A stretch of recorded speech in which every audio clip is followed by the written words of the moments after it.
வணக்கம் மக்களே. இந்த வீடியோவில் நம்ம ஒரு சோகமான செய்தி தான் பார்க்க போகிறோம். சமீப காலமாக திரைப்பிரபலங்களுடைய மரண செய்தியானது நாளுக்கு நாள் வெளியாகி ஒட்டுமொத்த திரையுலகையும் அதிர்ச்சி அடை வைத்துள்ளது. சமீப காலமாக பார்த்தீங்கன்னா மாரடைப்பு. இந்த மாரடைப்பு என்று சொல்ல கேட்டாலே பிரபலங்கள் முதல் ரசிகர்கள் பொதுமக்கள் வரை ரொம்பவே பயந்து போகிறாங்க.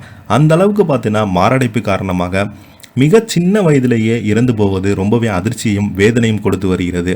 கிட்டத்தட்ட 20 வயதிலிருந்து 40 வயதுக்குள்ளவருக்கு பார்த்தீங்கன்னா வரிசையாக மன அழுத்தத்தின் காரணமாக மாரடைப்பு வருவது ரொம்பவே அதிகரிச்சுட்டு வருது. இதனைத் தொடர்ந்து பார்த்தீங்கன்னா நடிகர்களுக்கு புற்றுநோய் தாக்கம் அதிகமாக வந்தது. இது புற்றுநோய் எப்படி வருதுன்னா, தன்னால் முடிந்த உணவுகளை உட்கொள்ளும் போது தான் அதிகமாக புற்றுநோய் வருவதாக ஆய்வு அறிக்கை சொல்லிக்கிட்டு வருது. இப்போது சோசியல் மீடியாவில் வெளியாயிருக்கும் செய்தி ஒட்டுமொத்த திரையுலகையும் அதிர்ச்சி அடைத்துள்ளது. புற்றுநோய் காரணமாக நிறைய பிரபலங்கள் அதிலிருந்து மீண்டு போராடி சரியான முறையில் சிகிச்சை பெற்று அவங்க இப்போதுமே நலமுடன் முழு ஆரோக்கியத்துடன் இருந்து வராங்க. அப்படி நிறைய பிரபலங்களை நம்ம சொல்லிக்கிட்டே போகலாம்.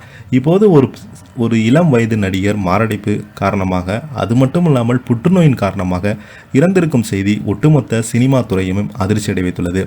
யார் அந்த பிரபலம் நடிகர், அவருக்கு என்னாச்சு, அவருடைய மரண செய்தியை பற்றி தான் நம்ம இந்த வீடியோவில் விரிவாக பார்க்க போகிறோம். அதுக்கு முன்னாடி முதன்முறையாக நம்ம சேனலை ஃபஸ்ட் டைம் பார்க்குறீங்கன்னா சப்ஸ்கிரைப் பண்ணாதவங்களாம் சப்ஸ்கிரைப் பண்ணிக்கோங்க. பெல் பட்டன்ஸ் மூலமிக்கி நம்ம சேனலோட நோட்டிஃபிகேஷனை எனபிள் பண்ணிக்கோங்க. அப்போ தான் நாங்கள் போடுற வீடியோ எல்லாமே உங்களுக்கு உடனுக்குடனே வந்து சேரும். வாங்க என்ன தகவல்னு பார்க்கலாம். பிரபல நடிகர் புற்றுநோயால் காலமாகியிருக்கிறாரு. ரசிகர்கள் ரொம்பவே அதிர்ச்சி அடைந்து போயிருக்கிறாங்க.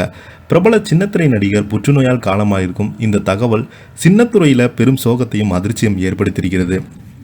பாலிவுட் சீரியல்களான நிஷா ஆரு, உஷா கைசின் மற்றும் சிவாதா இந்தியா போன்ற தொடர்களில் நடித்து பிரபலமானவர் தான் வைபவ் குமார் சிங். இவர் புற்றுநோயால் பாதிக்கப்பட்டு சிகிச்சை பெற்று வந்திருக்கிறாரு. ஆனால் சிகிச்சையை பலனளிக்காமல் இன்று விபு நேற்று ஜூன் 2ஆம் தேதி காலமாகியிருக்கிறாரு. அவருடைய உயிரிழப்பு செய்தியை கேட்டு பிரபலங்கள் மற்றும் ரசிகர்கள் தங்களது ஆழ்ந்த இரங்கலை சொல்லிக்கிட்டு வராங்க. வைபவ் பெருங்குடல் புற்றுநோயுடன் நீண்ட காலமாக போராடி வந்தார்.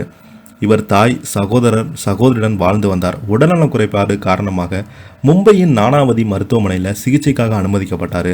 விபுக்கு 2002ஆம் ஆண்டு பெருங்குடல் புற்றுநோய் இருப்பதை கண்டறியப்பட்டது. அடிட் மாளிகாவின் மறைவுக்கு அவரது நெருங்கிய நண்பரும் தொலைக்காட்சி நடிகருமான விபு இரங்கல் தெரிவித்து வராரு. இவரது இறுதிச் சடங்குகள் குறித்து விவரங்களையும் இன்ஸ்டாகிராம் ஸ்டோரியில் பதிவிட்டு வராரு. அவரை அறிந்த மற்றும் நேசித்த அனைவருமே அவரது வாழ்க்கை கௌரவிப்பதிலும் அவருக்கு அமைதியான பிரியா விடை வழங்குவதிலும் எங்களுடன் சேர அழைக்கிறோம். இறுதி ஊர்வலம் 11வது நிவாரணம் ரூட் பிரகாஷ் தியானுஸ் நகர் போன்ற பிற்பகல் 1 மணிக்கு அனுபமா ராக தந்தை மறைந்த சிவகுமார் சிங், ஐஸ்வர்யா ராகோ, கரிமா சிங் தியாகி என்று அவருக்கு பட்டம் சூட்டியிருக்காங்க. கடைசியாக அவருடைய மறைவுக்கு ஒரு வாரத்துக்கு முன்பு 27ஆம் தேதி சிம்பிள் கவுல் அடிட் மற்றும் இன்ஸ்டாவில் பதிவு ஒன்றை வெளியிட்டிருந்தாங்க. அனைவருக்குமே வணக்கம். எங்கள் நண்பன், இணை நடிகர் மற்றும் எங்கள் உணவகங்களில் எங்கள் சக ஊழியராக இருந்த எங்கள் நண்பர் விபு குறித்து ஒரு சிறிய புதுப்பித்தாங்க. எங்களுக்கு ஒரு குடும்பத்தை விட அதிகமாக இருந்தது. 2 வாரங்களாக நானாவதி மருத்துவமனையில் 4வது புற்றுநோயுடன் போராடி வந்தார். அவர் இதை கடந்து செல்வதை பார்ப்பது எங்களுக்கு அனைவருக்குமே ஒரு மிகப்பெரிய பயணமாக இருந்தது. அவர் அதை தைரியமாக எதிர்கொண்டு போராடுகிறார். அவரை காப்பாற்ற எங்களுக்கு உடனடியாக நிதி தேவை. தயவுசெய்து குணமடைய பிரார்த்தனை செய்யுங்கள் என்று அவரது மருத்துவமனைக்கு சிகிச்சைக்கு உங்களால் முடிந்த அனைத்து உதவிகளையும் செய்யுங்க. உங்கள் வாழ்த்துக்களும் பிரார்த்தனையும் முன்பு எங்களுக்கு உதவி இருக்கிறாங்க. மிகுந்த அன்பு மற்றும் பிரார்த்தனைக்கும் நன்றி என பதிவிட்டிருந்து குறிப்பிட்டிருந்தார். இதை பற்றி நீங்கள் என்ன கீழே உள்ள கமெண்ட் பாக்ஸில் மறக்காமல் பதிவிடுங்க. இந்த வீடியோ பிடிச்சிருந்தால் லைக் பண்ணுங்கள், ஷேர் பண்ணுங்கள். நன்றி.